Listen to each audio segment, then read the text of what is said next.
What's up everyone, a very warm welcome back to the channel once again. Today is a very special episode because the latest update of Sandship has just been released and there's a whole load of new materials, new features and some new levels to get your teeth stuck into as we continue on through this journey. We're going to do our best to run through the highlights of this update in a nice condensed package for you guys so you know exactly what's to come.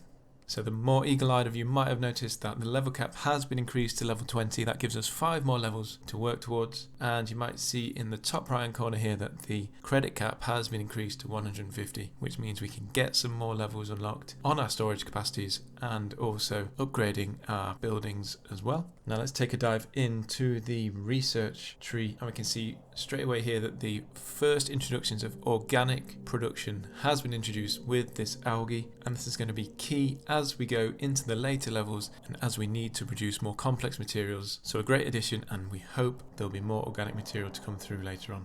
And we can also see that we've got the ability to unlock the gas tank, which is where we'll be storing all our gases in the future.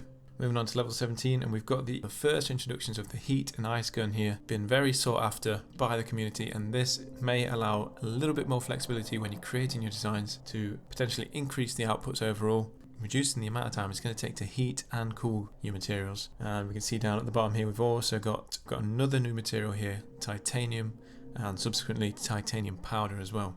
Moving on to level 18, we can see the oil production has started to be introduced as well. Really exciting development in the game and also very complex. Rest assured, we'll be keeping up to date with lots of future videos on the production of oil and the best builds to introduce onto your Sandship to get the most out of this material. Moving on to level 19, and this is a really exciting development. We've got the first introduction of inks. You can see all these different colours that we're able to unlock, as well as plastic as well. Really complex materials again. That's to be expected though once we get to these higher levels, which may mean we need a little bit more space to produce these designs. You can also see the introduction of mercury as well. So as well as titanium, we've also got mercury, another material to play with. Now moving on to level 20, which is the really exciting part, is the introduction of the printer. Now you're going to be able to make custom designs with the paints that you produce, and you're going to be able to print them on demand and put them into your factories. Just as a little example, we've gone ahead and produced our first design here, the Video Edge logo. Apologies for the crudeness, the V's are very difficult, but nevertheless we think we've done a good job. Now coming away from the research tree, there's also a few different elements that have been incorporated. First one to be very aware of is the substance harvester cap. As you can see, there's now a limit of 20 substance harvesters per Sandship, so we're going to have to be a little bit more careful with our substance expenses. We can also see the introduction of this new building called the oil building. If we head on over to the shop here, we can see that this oil factory is going to cost you 150 gems, but what it does is very useful indeed. It boosts your oil production by 10%, so from that we'll be able to increase the whole production line and hopefully get some really high results from that building. It operates in exactly the same way as a basic building and can be upgraded as such as well.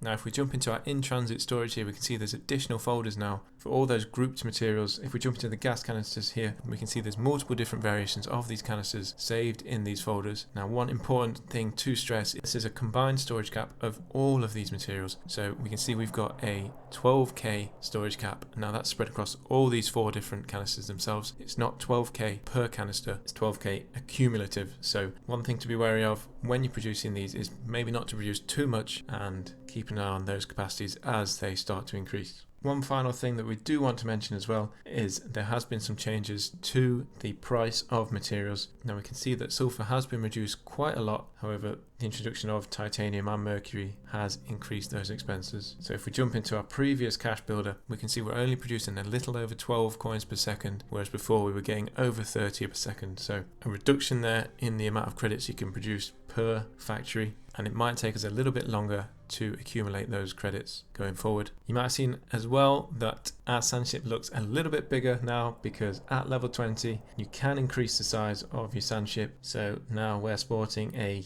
8x7 Sandship, which has given us a little bit more room to play with, place down more buildings, which is always a welcome addition. That about wraps up the main highlights from this update, guys. Definitely a level of complexity has been added with these new materials and devices. Rest assured, however, we'll be producing new videos on all the new materials, trying to get the best designs out to you guys to incorporate on your Sandship. We'll also be going through the processes to make all these complex materials, so you've got a really good understanding of how to maximize your efficiency as we go into these later levels. So keep an eye out for all of that and more. And if you do have any questions about the update, please leave them in the comments below. But until next time, thanks for watching, and bye-bye.